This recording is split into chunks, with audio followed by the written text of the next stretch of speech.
What's up? What's up? What's up? What's up? What's up? Hey, man, this is All Truth No Chaser, ATNC. I am Larry S. White II, and today I want to talk about the importance of vulnerability.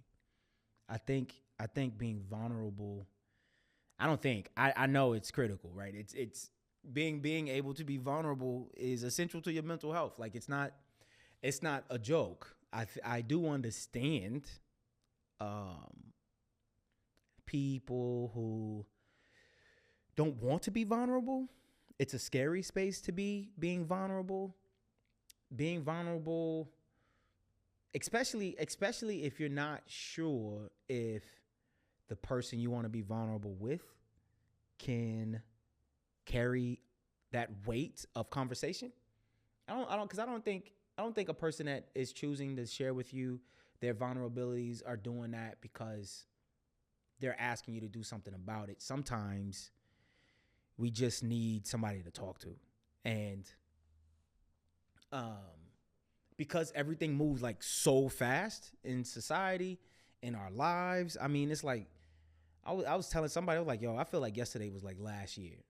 You know, because there's so much going on at any given moment, at any given time. And, you know, sometimes we need to take a beat and ask ourselves, how are we feeling? How are we doing? What are we thinking? Are we thinking anything? You know, and especially if you don't have somebody to talk to. Yo, like, it's crazy. I know, man, I remember feeling this weight fall off of my shoulders when I realized that my wife could handle seeing like me, like that I could literally remove the mask. I don't have to put on any machismo. There's no need for any ego. That my wife could endure seeing me at a moment of just emotional weakness. You know, and that's a freeing thing to know, like, yo, when I walk into my house, I don't have to pretend, you know. And that's the thing about being vulnerable. Being vulnerable does not mean you cannot show weakness. Being vulnerable does not mean you're not strong. That's when you can understand the power of vulnerability, then that means you understand how to properly manage your emotions. You know how to properly manage your mental health. You have some type of framework how to deal with your perspectives, especially if your outlook on life or how you see something doesn't match the people in your circle. And how do you carry that? How are you going to manage that? Because, you know, you already know if you disagree with the thoughts of your peers, there's going to be a challenge there. And how can you manage that? How do you carry that? And you know what? And I think even in those moments, if your viewpoints are different than the people of your peers, hopefully they love you enough to just let you walk in that. Not because the truth of the matter is we shouldn't be trying to convince nobody of nothing. Because everybody is on their own walk of life. Everybody is trying to figure out their life. Everybody is on their journey. And so, and being on a journey is the process of collecting data, the process of collecting information. And people make decisions off of that data. They make decisions off of that information. And you should be allowed to do so, even if it goes against the people in your circle.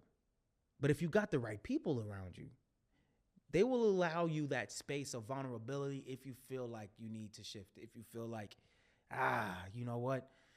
I was thinking that, now I'm thinking this, and they're not holding you to it. You know, like, you used to think Coke was great, and now you believe and you know that Pepsi is the place to be, which Pepsi is the place to be, but that ain't a plug for Pepsi. But they're not like, oh, you remember, you know, I hate it when people try to remind you of something that you used to think. Like that, I find that annoying, as if your thoughts can't change, as if your mind can't change. You are always, if you did not know, you are always allowed to change your mind. Because if you're changing your mind about something, that means you feel differently about it. You have processed, understood your emotions, and you made a decision, and now you feel differently. You are allowed to do that. Nobody, no human being is tied down to a decision. You are always allowed the opportunity to change your mind. And if people try to give you a hard time about it, maybe they're not really your people. Or maybe they are your people, they don't understand. And if they don't understand, it's not your job to explain it either. But you do have to allow them that space to not understand, and you be okay about it. You have to be okay with people not seeing things the way that you do. That's important. And being able to do that from a vulnerable place. And being vulnerable, that just means you're open. That means you're open. You're not closing yourself off. You're not saying, the toxic kind of vulnerability is the ones that says, you know what, I'm just going to shut down. That's toxic. Because you're saying how you feel, what you think is way more important than what's around you. And because you're uncomfortable with allowing them to misunderstand, you just choose to shut down. Now, mind you, I'm always talking about anything that we discuss on All Truth, No Chaser, anything that we discuss on AT&C is all from a place of healthiness, not belittlement, because I don't subscribe to that. Because whenever you have something that is belittling or somebody trying to make you feel small, that's from a place of control. I like to speak from a place of freedom of thought, freedom of emotion, freedom of expression. You can do whatever you want to, as long as you're not demanding. When I say ask, you're not demanding your society to subscribe, but you're giving them the space to make their own decisions too, just like you did, right? And that in itself, to give space, requires yourself to be seen. It requires you to be open, not only to yourself, but to other people too. Because if you can be open to other people, that means you can be accepting to the fact whether they understand or don't understand. You can be open to it. And that's important. Like, being vulnerable gives you access to break stereotypes. You can break stereotypes by being vulnerable and accepting of that some stereotypes are embedded into some truth. And if you can understand that some stereotypes are embedded into some form of truth, you're not living your life trying to not be a stereotype. Like, that in itself is exhausting. It's exhausting to live your life trying not to live up to a stereotype. Because if the stereotype is there, chances are you didn't create it. So if you didn't create the stereotype, then it's either you want to live up to it, or you're just not going to invest the energy to make people believe that you're something that you're not. It's for real. Some of y'all know, when I lived in Japan, or even in Thailand. I remember being in Thailand, and I met some locals there in Thailand, and they all thought I was from Compton, California. There were no other black people around, so they all thought I was from Compton. Why? Because for some reason they were all listening to that Lethal Injection Ice Cube album, and so they thought that's where all black people are from. Or even when I first joined the military. One of the guys in my division, the first time he ever saw a black person was there. And so the idea of what he thought black people were was what he saw on television. He's allowed to think that, and that's fair. That doesn't make him naive. It doesn't make him stupid. If you've never had any interaction somewhere, you end up creating these negative stereotypes. You see that in television all the time. Especially in the 60s or during the time of Bruce Lee, when they would sit there and say, all Chinese people talk like this. And they never even met no daggone Chinese people. And if they did meet Chinese people, they probably didn't accept the fact that the Chinese people didn't live up to the stereotype. A lot of people find comfort in stereotypes. But if you're finding comfort in those stereotypes, that means you're not willing to be vulnerable to accept that you're wrong.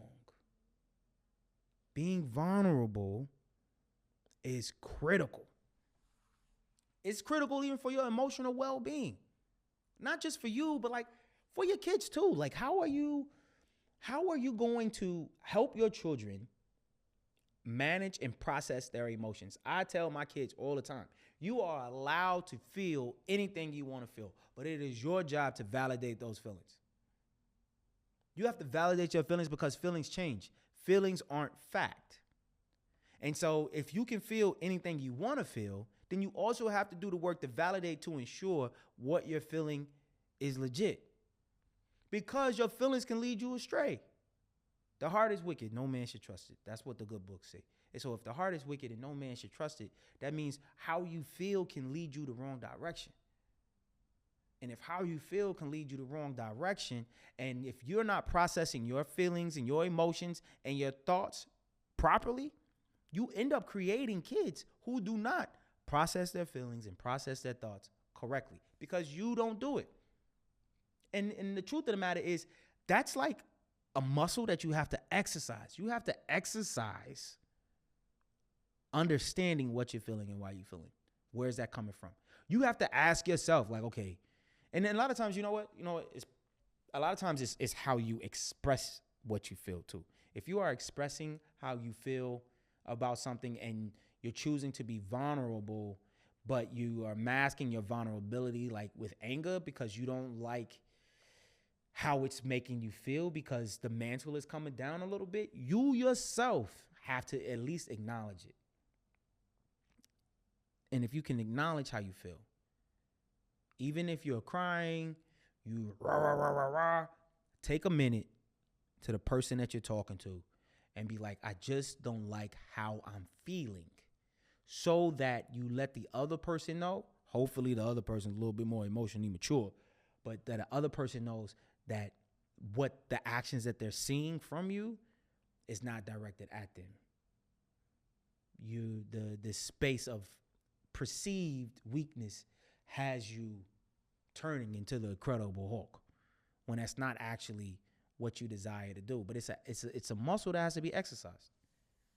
Going to the gym, if you want to get in shape, if you whatever it is, those are muscles that have to be exercised. In the process of exercising, proper display of emotion is an exercise.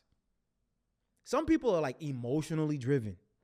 I know folks who the only time they show passion is when they are emotionally upset about something. And the problem with doing that is you end up becoming this person that's always mad. Or you end up becoming this person that can never talk in a way that you received as respectful. Because the communication that you're displaying is I. That's not vulnerable, right? Don't confuse, this is just how I am and you got to accept it as I'm trying to be vulnerable with you. Or weaponizing the word vulnerability. That's crazy too. The one time I try to be vulnerable with you, yo, dudes do that, ladies do that. This ain't a sex thing, a gender thing. This is like a human thing where when somebody tries to do the right thing, perceived, and then they say to their person, the one time I try to do, this is how you respond.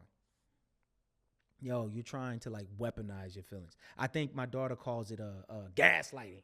Don't gaslight me. That's, if I'm saying that right. I think I'm saying that right. I'm going to say I'm saying it right. But that's like gaslighting. When somebody wants to come to you and express how they feel, you need to be the person that allows them room to do it. You got to give them room to do it. And I would say before you go expressing whatever it is that you want to express, ask yourself why you feel how you feel. Ask yourself like, okay, this is how I'm feeling. I don't like it when you yell at me, for example. Why don't I like it? Are they really yelling at me or are they perceiving it that way? I don't yell at my wife, but my wife says I'm yelling at her even though I'm not raising my voice. And I'm like, well, if I'm not raising my voice, how am I yelling at you? But how she is reading my body language, how she is reading my tone, even my little one. I didn't even raise my voice at my little one. I could say something to my little one and she'd just break out crying in tears. And I'm like, yo, like, what did I do right now? Well, how you said it, how you say things are important. Be vulnerable enough to understand that perhaps the way you are communicating is ineffective. Be open enough. Equate vulnerability to openness. If we can equate vulnerability to openness, and then we can start to be accountable to those feelings, to now be able to have the ability to have personal growth, to be a better person. I guarantee you, man, you start that journey of trying to be a better person for you and for your community of people around you, that in turn will make other people want to raise the bar for themselves. Man, you going to the gym all the time. You know what? Since you going all the time, I think I want to go too. Man, I noticed, you really changing how you eat. I see them results you getting. You know what? I think I want to do that too. Hey, man, I noticed that every time, that's just how it is. You can be, through your positioning yourself for openness, you can be a massive conduit of change for everybody around you. That's possible. But I can tell you one thing, not being open and sit there pointing a finger at other people, weaponizing your feelings towards them by saying, for the first time I was trying to do this, and the reason I keep doing this is because that one time when I was trying to, this is how you had did me. Everybody's guilty of that. Nobody's exempt from that. Nobody. But what you can do is say, you know what, going forward, I want to move like this. Going forward, I want to do this like this. And I want to do it for me. Because if I can control my emotions, I don't get so many headaches. If I can control my emotions, I'm not saying sorry so much. If I can control my emotions and express myself through being vulnerable about how I really feel, expressing how you really feel, and creating for each other this space where it's safe to express how you really feel, and you did the work to ask yourself, is this how I really feel? It changes everything. It changes everything. Because if you can slow it down in your head with whatever you're going through, if you can slow down those thoughts, whatever you're going through, if you can slow it down and hold your horses before you open your mouth, chances are, the volcanoes that would erupt, they never would. A lot of times, it is our fault that things went too far. A lot of times, it is our fault that there was a misunderstanding because we misunderstood. A lot of times, I don't know how this happened, is because you allowed it to happen. A lot of times. And it happened because instead of you being vulnerable, stepping back and saying, okay, what is this person saying? You know what you should, here's a tool. When somebody says something you don't like, repeat to them what you heard. This is what I want to repeat to you what I hear you saying. Now, granted, these tools only work for other people who have the willpower and the ability to say, actually, no, you heard me wrong. This is what I meant. Because sometimes people say things and that what they said is not what they meant. That is a normal situation as it pertains to humans that are communicating. We all know the game, go get the ball. And then by the 50th person, it's go get the blue ball that's around the corner at the store. How did we even get there? We have to leave room for interpretation. And the best way to do that is being vulnerable enough to say, I misunderstood. To be vulnerable enough to say, actually, you misinterpreted me wrong. Thank you for sharing that with me. This is what I meant. You have to manage your own emotions. You have to do that for yourself. You have to do that for yourself. It is nobody else's job to manage your emotions. It's nobody else's job to ask you to be vulnerable. You got to be vulnerable for yourself. Because if you can't be vulnerable for yourself, if you have kids, how can you ask them to do it when you don't do it? Or better yet, how can you tell your kids they can tell you anything, but then they tell you something and then you all in your feelings about what they told you? What is the messaging now? The messaging now is, I can't tell you anything because when I do tell you something, as for children I'm speaking of, This is how you treated me. We do that to our spouses. We do that to our spouses. I had a conversation with my wife last night because I had a procedure at the hospital. And when we came home, my wife was trying to doctor me. She was doing her job as a woman who loves me, who desires to take care of me. But in the process of her taking care of me, she was ignoring me. When I was like, actually, I feel okay. Actually, I feel fine. She's like, nope. The doctor said you got to take this medicine every 4 hours. Take the medicine. I'm like, yo, if you want me to take the medicine, I'll take the medicine. But I'm telling you, I feel fine. But I will take this medicine if that'll get you off my back. Did I communicate well? Did she communicate well? Did I manage? You know, I didn't have the energy to manage anything. But the reason why I'm sharing that is because we have to do a better job at listening to one another. A lot of times we just listen to ourselves. And we tell ourselves what another person is feeling. We tell ourselves what another person wants versus like asking them what they want. It's like the whole love language thing, right? The whole, what's your love language? And then people tell you what their love language is, but you don't do the thing that's their love language. So you're actually giving them you're giving them what you desire. And then you be mad because what you get back ain't what you want. Well, that ain't what they wanted. Let's be vulnerable enough to admit that we do a bad job. How about that? Can we do that? I mean, I just think it's really important that we live our lives from a space of vulnerability and openness.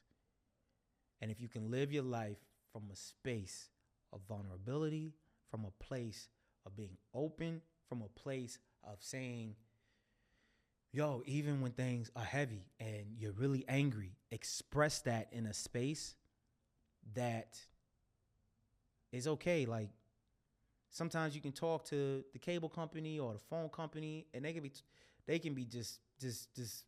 just really piss you off. And this probably don't make it no better, but I'd be like, look, I'm not mad at you. I'm mad at the situation. So please forgive me for the energy that I'm spewing at you over the phone. Does that make them feel any better? Probably not. But at least they're not taking, I would hope that they're not taking my negative energy, which they don't deserve. They're just doing their job, as like me yelling at them. And sometimes they're like, oh, you know what, thank you. And they're able to provide me the necessary comfort to at least let me know that they hear me. And I would imagine that's all we want from our family and friends, that they hear us. But we have to be vulnerable enough to express how we feel in a healthy manner. And if you can do that, chances are you might not be lost. Peace.